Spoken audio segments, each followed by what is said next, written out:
በዓለም አቀፍ የሕግና የፋይናንስ አማካሪዎች አደራዳሪነት ወደ መቋጫው የደረሰው ኢትዮጵያ ከዩሮቦንድ አበዳሪዎች የወሰደችውን ዕዳ የማሸጋሸጉ ስምምነት ቀጣዩን የዩሮቦንድ ብድር ከቀደሙ አበዳሪዎቿ እንድትወስድ የሚያስገድድ ነው። ይህን ካላደረገችም የ90 ሚሊዮን ዶላር መቀጫን የሚጥል አስገዳጅ ስምምነት ላይም ደርሳለች። ይህም ቢሆን ከዩሮቦንድ አበዳሪዎች ጋር ያለባትን ዕዳ ለማሸጋሸግና በአከፋፈል ሁኔታው ላይ ከአበዳሪዎቿ ጋር በመርህ ደረጃ ስምምነት ላይ መደረሱ በዓለም አቀፍ አበዳሪዎች ዘንድ አመኔታዋን ከፍ የሚያደርግ ከተጨማሪና ተደራራቢ ወጪም ያዳናት እንደሆነ የነገሩን የፕራግማ ካፒታል መስራችና የኢንቨስትመንትና ፋይናንስ ባለሙያው አቶ መርዕድ ፍቅረ ዮሐንስ ናቸው። ከዩሮቦንድ አበዳሪዎች ጋር በመርህ ደረጃ በተደረሰው የብድር ሽግሽግ ስምምነት ከዋናው 1 ቢሊዮን ዶላር ብድር ላይ የ12 በመቶ ቅናሽ የተደረገበት በ4 ዓመት ጊዜ ውስጥም ብድሩ በሂደት የሚከፈል ሆኖ መሸጋሸጉን አስታውሰው አስገዳጅ ስምምነትም ያለበት ነው ብለዋል።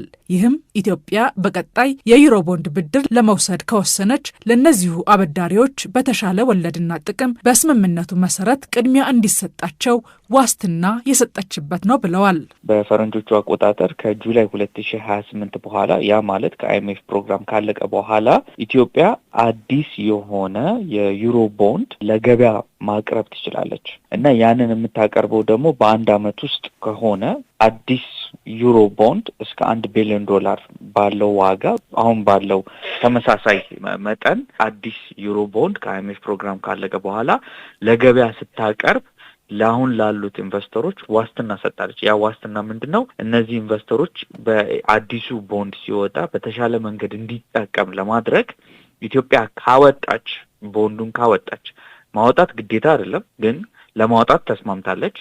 ካወጣችሁ መጀመሪያ ቅድመ የሚሰጠው ዋስትናው ላይ ለነዚህ ኦልሬዲ አሁን ለኢትዮጵያ ውስጥ ላበደሯት ለዩሮ ቦንድ አበዳሪዎች እንዲሆንና የወለድ መጠኑ ኦልሬዲ ተወስኗል። የወለድ መጠኑ ምንድነው? የአትሊስት የአሜሪካን 10 ዓመት ትሬጀሪ ቦንድ በመያዝ የአሜሪካን 10 ዓመት ግምጃ ቤት ሰነድ መነሻ ዋጋ በማድረግ ተጨማሪ 4.5% ወለድ በመጨመር እስከ 8.5 እስከ 9% ድረስ ለ7 ዓመት አዲሱን ዩሮ ቦንድ ለገበያ በማቅረብ ኢትዮጵያ መልሰው እንደገና ለማበደር በተሻለ ጥቅም በተሻለ ወለድ ለመስጠት ኦልሬዲ ስምምነት ውስጥ ገብታለች። ኢትዮጵያ ለዋስትና የሰጠችውን ሰነድ ለማንሳት ከፈለገችም 90 ሚሊዮን ዶላር እንደ መቀጫው ከፍላ ዋስትናውን ማንሳት እንደምትችልም በስምምነቱ መካተቱን አቶ መርዕድ ጠቅሰዋል። እንዲያም ሆኖ ከዩሮቦንድ አበዳሪዎች ያለባትንና ከ2 ዓመት በፊት ተከፍሎ መጠናቀቅ የነበረበትን የ1 ቢሊዮን ዶላር ዕዳ ለማሸጋሸግ ከ20 ቀናት በላይ የውጭ አማካሪዎችን ቀጥራ መነጋገሯ ያመጣላት ውጤት ከተለያዩ ችግሮች ያዳናት ነውም ብለዋል። ከዚህ ቀደም በተደጋጋሚ የብድር ሽግሽጉ ላይ የተደረገው ንግግር ባልተሳካ ጊዜም አበዳሪዎቹ ጉዳዩን ወደ ዓለም አቀፍ ፍርድ ቤት እንወስደዋለን ብለው እንደነበር ይታወሳል። ይህ ቢሆን ኖሮም የሚደርሰው ኪሳራ ቀላል አይሆንም ነበር። ስምምነት ላይ መደረሱ ግን ከዚህ ኪሳራ አድኗታል ይላሉ አቶ መርዕድ። አሁን እንኳን እንደምታየው ከሆነ የኢትዮጵያ ገንዘብ ሚኒስቴር መግለጫው ላይ የዚህን ያህል ስምምነት እንኳን ድረስ ለመድረስ ኢትዮጵያ መቀጮ 10 ሚሊዮን ዶላር ለቦንድ አበዳሪዎች ለአማካሪዎቻቸውና ለጠበቆች እና ለፋይናንሻል አማካሪዎች ኢትዮጵያ ናት የምትከፍለው 10 ሚሊዮን ዶላር ለዚህ ሁሉ ድርድር። እንደገና ደግሞ ፍርድ ቤት ደግሞ ቢሆን ኖሮና ፍርድ ቤት ገብታ ቢሆን ኖሮ አንደኛ ለፍርድ ቤት ማስኬጃ ወጪ ራሷ ታወጣለች። እንደገናም ደግሞ ፍርድ ቤቱ ላይ